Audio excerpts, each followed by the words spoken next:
Hey babes! I already know you guys are not going to like this video, at least not for the title and the thumbnail. My bad. But you already know I had to clickbait you to get you here, so now that I have your attention, why don't you stick around and hang out for a little bit? My name is Tania, and I'm so sorry that I have my AC going on in the back, but it is hot, y'all. I mean, you can see it on my forehead. But anyways, welcome to my channel where we hang out and I talk to you through a screen and hog all the time, but at the end, I'm gonna ask you for your opinion. The content I'll be discussing today is inspired by a video I came across on Instagram really back in January, but as we know, I tend to sit on things. The Instagram video in question was made by a creator named Kaylee Fisher, and her Instagram name is Kaylee Eats. I'll link my main sources used below, but overall, please know that the content I'm discussing today is protected by Title 17 of the US Code, the Fair Use Doctrine. If you're going to leave me a rage comment before you watch the entire video, well, I welcome it and thanks for boosting the algorithm. My name is spelled with a capital N, okay? No, yeah, capital N. Thank you. Now, if you hear nothing before you comment, know this. This creator is one of many on the internet who is choosing to share her life, and kudos to her for that. The critiques I offer are not specific to her or about her as a person. Rather, I'm critiquing what is shown in this video and only what is shown in this one video. I am not critiquing the entirety of her content because I do not follow Kaylee on Instagram or any other platforms. I don't claim to follow her on anything, and I have not done a deep dive into her content. I do not know and do not claim to know whatever goals she might have for her lifestyle. And again, this is because I haven't spent ample time on any of her pages and I don't know her. That said, I'm speaking to people like me who happen to stop on videos like these to encourage them to do their own research and ensure what they might incorporate from videos like these actually fits the goals they have for themselves and their own lifestyle. Really, do your research. What's my stake in it? Well, I'm no professional and no, I technically have no credentials or certifications, but darling, my back used to be big. And I still have a whole saved folder on my Instagram filled with recipes that I thought would unbig my back because they were promoted and labeled as healthy meals and snacks. But I wasn't able to actually kickstart my own lifestyle change until I did research for myself and sought advice from professionals. So as visually pleasing and aesthetic as the reels I saw were, and as delicious as the recipes appeared to be, I had to step back and acknowledge that what I saw might not necessarily work for me. I also saw this reel and the arguments that were had in the comments, and ooh, you guys are vicious. I was nosy, of course, and I clicked through the comments as one does. I also looked through profiles, of course, and I decided I wanted to throw my 2 cents into the conversation. Anywho, enough of the boring mumbo jumbo. Let's get into why you're here. Let's talk terms first, though. We often see what I eat in a day and recipe videos labeled as healthy or nutritious or nourishing. We often use the terms interchangeably, but there are some important differences that I think we need to clarify before we proceed. A general Google search tells us that healthy food is food that is believed to promote or sustain good health, and nutritious food is food that provides beneficial nutrients and minimizes potentially harmful elements. Simply put, a nutritious food is one that is nourishing and efficient as food, and a healthy food promotes good health. The nuance is that health focuses more on general longevity and quality of living, whereas nutritious looks at the substances such as micro and macronutrients that are required for your body to survive. Just from observation, it seems that most people tend to think of healthy foods as foods that are lower in calories overall, but I'd like to point out that a food can be health promoting but still high in calories. Ideally, what we eat is composed of both healthy and nutritious food. For the purpose of this video, I will discuss and describe health looking mostly at overall calorie and macronutrient content, since that seemed to be a trend in the comments for this reel. And for nutrition, I will be evaluating the vitamin and mineral composition. I'll also be using some terms in this video that I think are important to define up front. When I say something is calorie dense, I mean that it is high in calories relative to the standard portion or weight. When I say nutrient dense, I mean that a food is high in nutrients relative to its standard portion or weight. A food can be either, for example, potato chips and soda are calorie dense but not nutrient dense, and berries and spinach are nutrient dense but not calorie dense. A food can be both, like avocados or nut butters, or neither, like lettuce. So anyways, let's watch this video in question. This video was posted to Kaylee's Instagram in January, and the video is labeled a healthy but realistic what I eat in a day. The video includes timestamps of when she is preparing and eating these meals. I assume the video was shown to me via the algorithm during a little scrolly sesh, or at least I assume that was the case, likely because in theory I am her target audience. The video itself is cute overall, but little did I know the comments would be a war zone. Okay. Warzone is a bit dramatic. But the comments seem to skew either toward this is perfectly healthy and anybody who thinks otherwise has disordered eating tendencies, or on the other extreme, people were saying this is way too many calories for any one person to consume, period. Comments like those were saying this is too much food, excessive calories, pointless calories, and the likes. So, which is it? Which side is correct? The internet wants to know. The people want to know. Well, friends, I had the time I did, so I did what any rational person with the time would do, and I decided to put an end to the debate once and for all and help determine if the meals shown by the creator in this reel are in fact healthy or not. And, well, people, drum roll please. Hold on, I feel like I need to get my Maury glasses.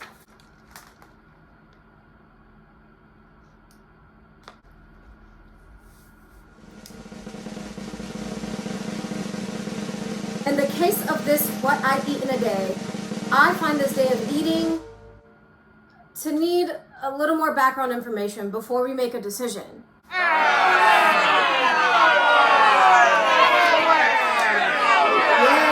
go ahead and boo me. Yeah, I know, I clickbaited you to get you here. So I'm sure you were ready for me to cram down your throats that it's the worst day of eating ever and to shame everybody who thinks it's healthy. But life is multifaceted, so I have to evaluate all aspects of the information I consume online, and most importantly, I have to apply it to the end user, being myself.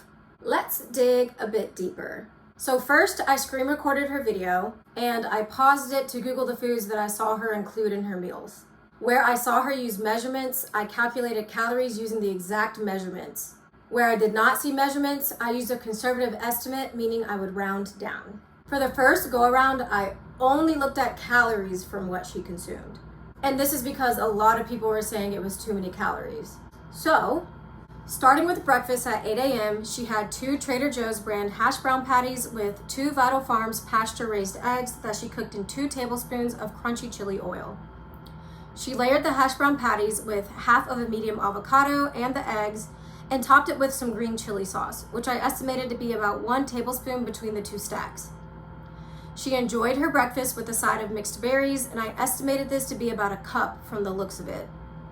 She also had coffee, which I assumed started as black coffee, and considering the glass looks to be between 16 and 20 ounces, I estimated her milk/creamer to be about 10 ounces of liquid. I couldn't tell which brand, but considering the brand of milk she uses later in the video, I assumed it to be Califia Farms almond milk. She then enjoys a post-workout shake at 11 a.m. for which she uses what looks to be about 8 ounces or 1 cup of the Califia Farms unsweetened almond milk, 3/4 cups of 365 organic brand whole frozen strawberries, and 2 scoops, which is 1 serving, of the Orgain brand vanilla protein powder with superfoods. Lunch at 1 p.m. was a spicy chicken rice bowl. She mentions in her caption that normally it's a spicy tuna bowl, but she ran out of tuna, so she used chicken. She cuts up 1 cucumber and a green onion stalk. Then for her spicy chicken mix, she used what looked to me to be about 1.5 cups of shredded chicken, 2 tablespoons of Hoi Fong sriracha, and 1.5 tablespoons of mayonnaise. Now, I have no idea what brand of mayonnaise she used, so I assumed maybe the Trader Joe's brand because she seems like a Trader Joe's girly. She also uses about a tablespoon of Sprouts organic sesame oil for her mix. For the bowl, she used 1 cup of brown rice and layered that with about half a cup of edamame beans, her spicy chicken mix, the cucumber and green onion, and another half of a medium avocado. She tops it with another drizzle of sriracha and then eats it with the Gimme brand teriyaki flavored seaweed snack pouch. Dinner is at 6:30 p.m. and it's clear she is doing a bulk dinner prep, so I broke everything down to one portion size. I estimate her meal as 1 boneless, skinless chicken breast cooked with about a teaspoon of the Delalo Simply Pesto, a 1/4 ounce of the Pork King Good Italian-style pork rind crumbs, and a tablespoon of Belgioso grated Parmesan cheese. And yes, I know it sounds silly to parse it out by the numbers, but it was actually more a matter of using the entire measurement and dividing it by servings so you can relax. Anyways, she has that with 2 sides. One side is about 1 cup of broccoli florets and the other looks to be about 1 cup of cubed sweet potato. Finally, she enjoys dessert at 8:30 p.m. Her dessert is 2 slices of the Greek yogurt brownies prepared from a recipe she found online. I did take the time not only to watch her video of her preparing the brownies, but I also went to the website for the recipe she followed to get the nutrition breakdown. The website shows that the recipe creates 16 brownies, which is also what Kaylee prepared, and says that each brownie is 170 calories, not including the ganache topping. Kaylee actually did include a ganache topping when she made the brownies, but I elected not to estimate the calories for it, so I only used the calories for the brownies alone. She pairs the brownies with a drizzle of Kirkland organic peanut butter, which I estimated to be just a tablespoon. Before we get into the calorie totals, let's discuss the possible sources of error in these calculations. First, I didn't get to reference the actual packaging of the ingredients that she used. I only used what I could find about the brands listed on websites, so there might be some numerical differences in the totals from that. Second, of course, I do not know if she ate every single crumb or licked every single spoon from what she prepared. So yes, it's possible that she did not in fact consume everything that she showed, but considering she was sharing this as a what I eat in a day, I'm working off the assumption that she did consume everything that she showed because she did not indicate otherwise. Thirdly, I know it's challenging to do visual measurements, especially through a screen where proportions and perception can be distorted for various factors. I do measure my food, so I like to think I'm pretty okay at estimating the volume, amounts, and portion sizes that I'm shown, but that's also another source of error. Now, with those 3 sources of error out the way, if you still have a problem with how I did my estimation, well, leave me a comment, at least boost the algorithm. Anyways, in researching the food with the Google search method, like I said, I only focused on the calories and not on any nutritional factors. We'll get into that a little bit later. So when we calculate the total amount of calories, we find that her breakfast comes out to 875 calories, her post-workout shake comes out to 270 calories, her spicy chicken bowl is 1,115 calories, the chicken dinner is 385 calories, and the dessert is 430 calories. This yields a daily total calorie consumption of 3,075 calories. That said, I will keep in mind that she did mention that she exercised. So given the time difference between her breakfast and post-workout shake, I'm gonna say she did about an hour of cardio and maybe an hour of strength training or any sort of combination of the two across 2 hours. So we'll estimate the calories burned or expended to be 600 calories. That brings the net calories for the day to 2,475 calories. Now, my initial thoughts at this point in my research were that this would absolutely be too many net calories for me, and in my opinion would be too many net calories for someone who is similar to me. A little bit about me. I am shorter than the average woman, coming in at about 5 feet 2 inches, and that's rounding up on a good day. I do moderate to vigorous physical activity, really between 3 and 5 days a week, but otherwise I have a very sedentary job and I live a very sedentary lifestyle. Here and there I will do a little bit more physical activity, like I do enjoy going on walks and I do enjoy longer strength training sessions when I have the time, but again, otherwise I be in the house, in the bed, sleep.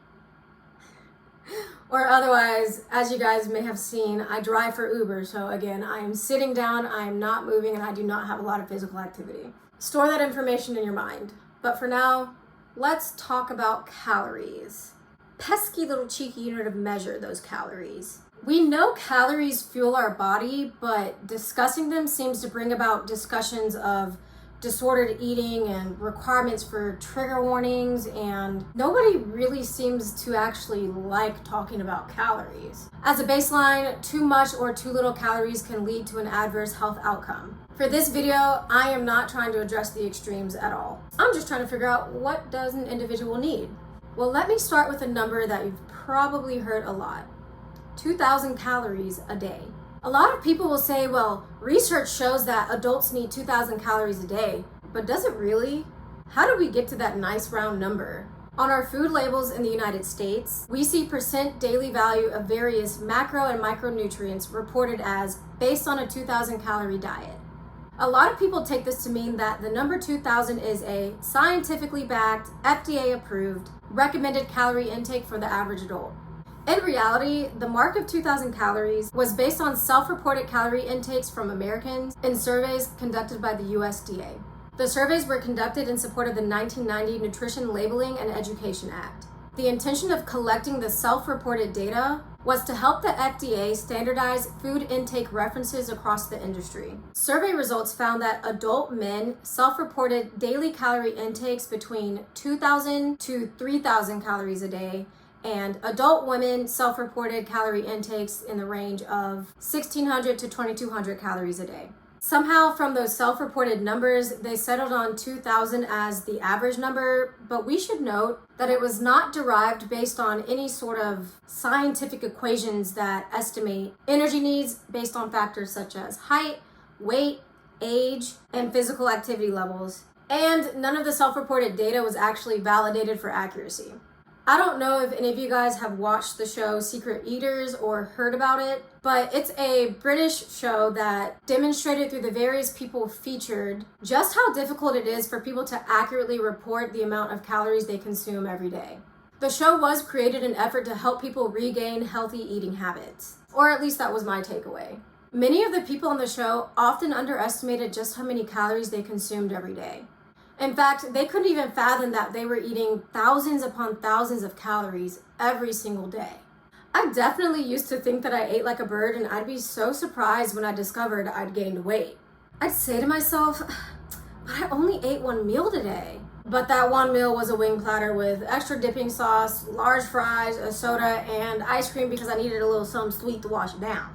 So yes, when we see that blurb on the back of the food we consume under the nutrition label that says based on a 2,000 calorie diet, the information wasn't necessarily reported incorrectly, but the interpretation was misconstrued such that people took it to mean that a singular person on average needs 2,000 calories every day, when really it was actually reporting that when surveyed, the numbers adult men and women reported as the amount of calories they consumed every single day came to an average number of 2,000. Therefore, percent daily values were calculated based on the average reported number of calories consumed. But just like what an average applies, there are some who consume more and some who consume less.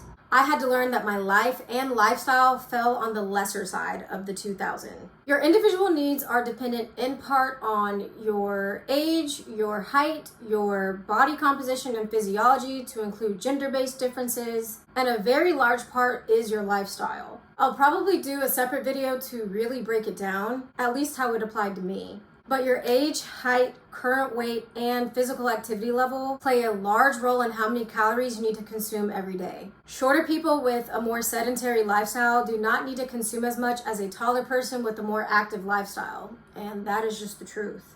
The more active you are, you can increase the amount of calories needed to maintain homeostasis and or to achieve specific goals for your body, but I urge you to consider what that means. Foremost, it means that I, a shorter than average woman, should not be consuming on the same patterns of Shaquille O'Neal. If I do, I would be in a calorie surplus for what is required to maintain my stature. And I could expect weight gain unless I exercise intensely for a good chunk of my day every day. And I don't know about you guys, but me personally, I don't have the time for that. Well, I guess I do, since I do be in the house.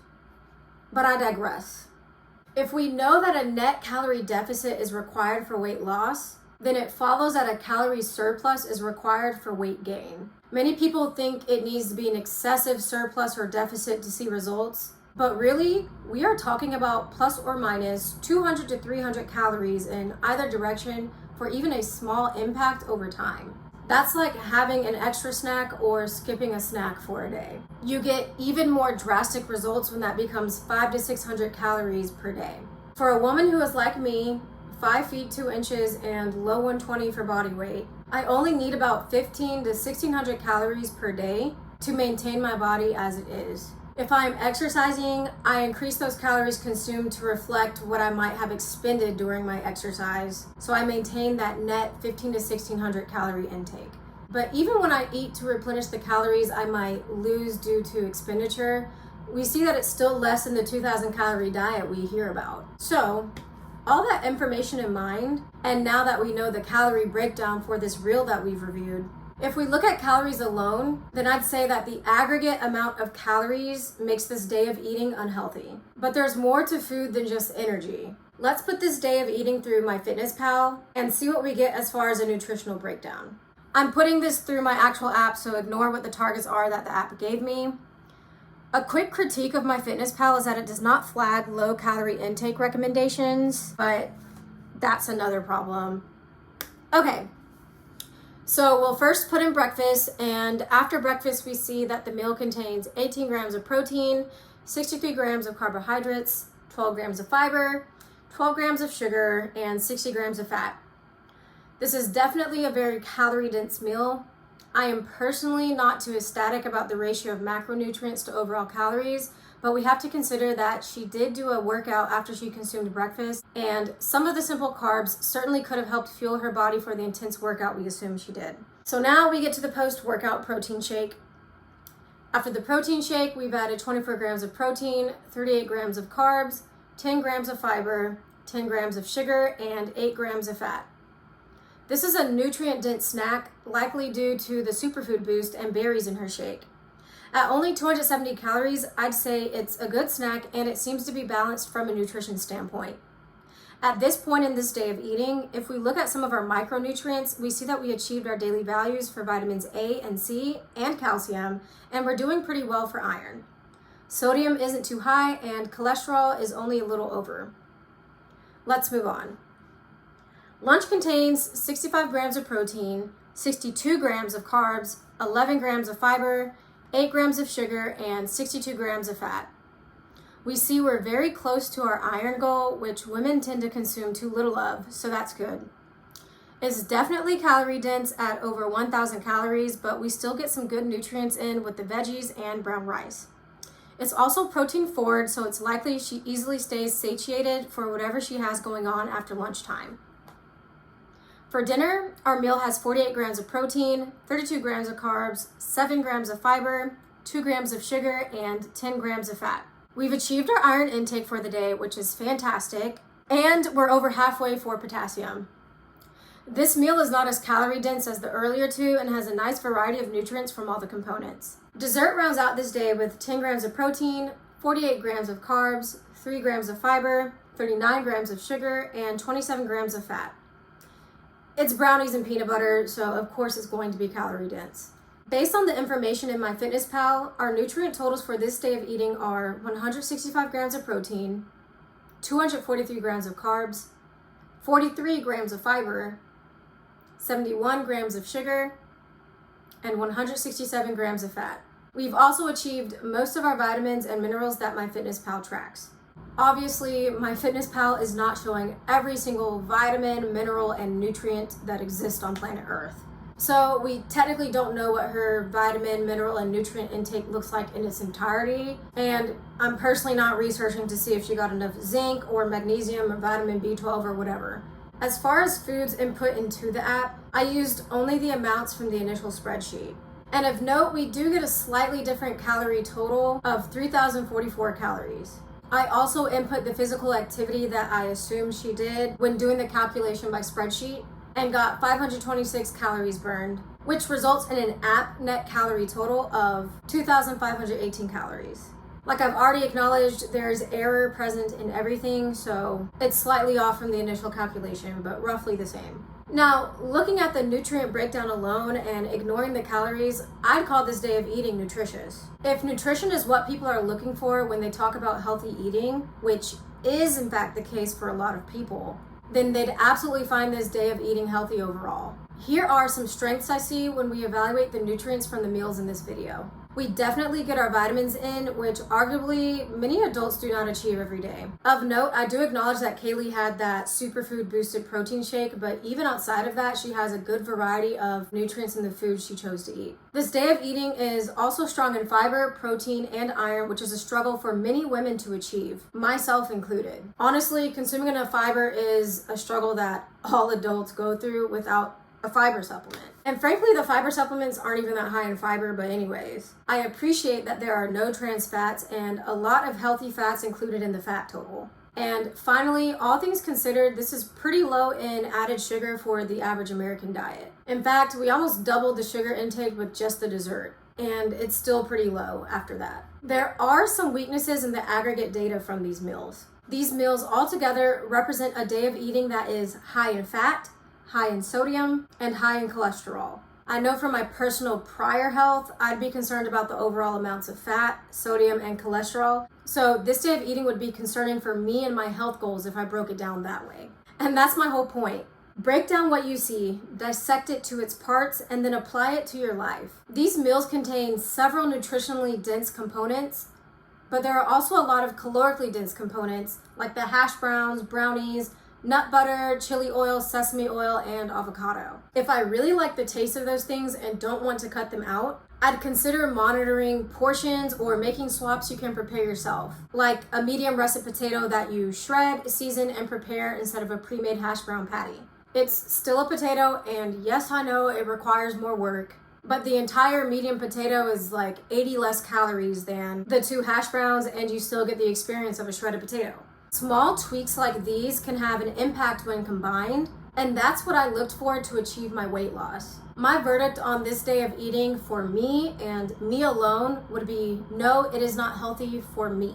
However, it definitely features nutritious foods and elements I could certainly afford to include in my meals as someone with lower than average blood iron and who takes a fiber supplement. In my opinion, the dinner meal itself was the best balanced, and while the breakfast and lunch were high in calories, they at least still offered a better spread of nutritional value than your average fast food meal that is the same or even less calories. I'd say that the food overall is high in calories and has nutritious components, but no amount of vitamins and minerals that the body can absorb from this food will compensate for the excess calories consumed if weight loss or maintaining weight loss is the goal. I'd argue that if someone ate like this every day, then over time it's likely not going to lead to a weight loss outcome for them, especially if they are either similar in stature to me and or have a similar or less active lifestyle than me.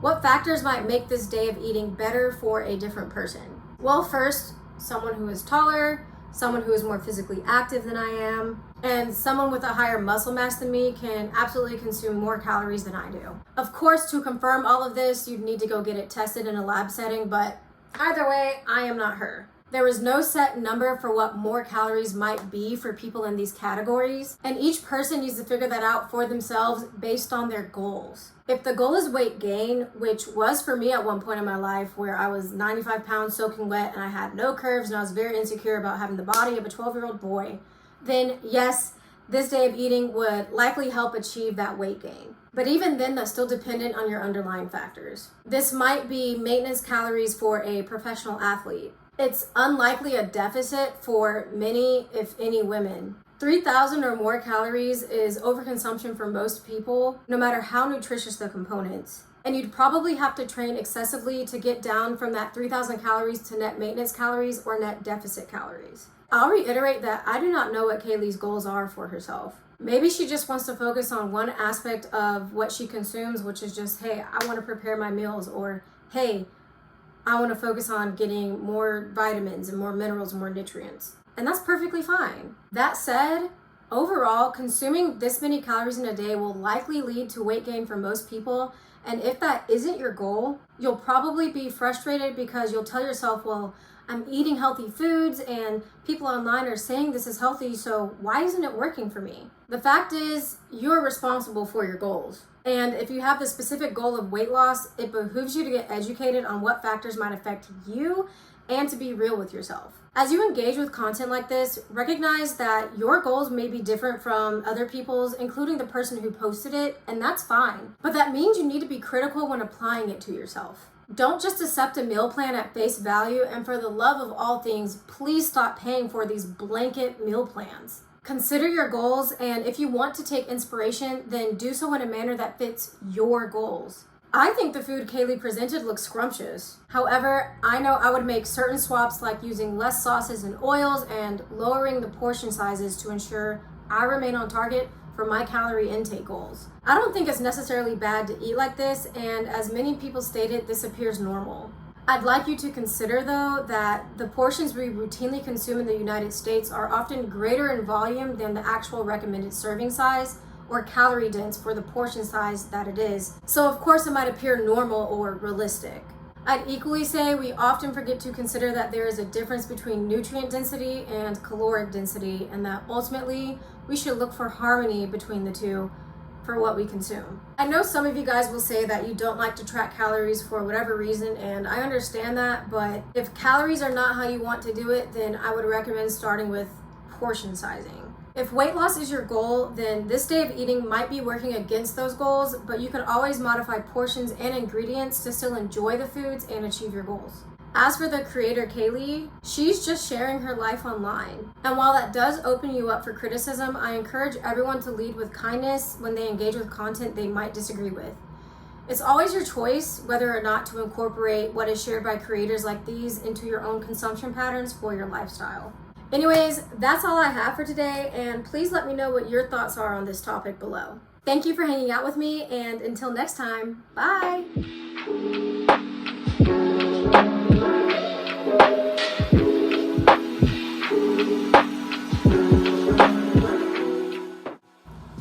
Therefore, oh my goodness, yeah.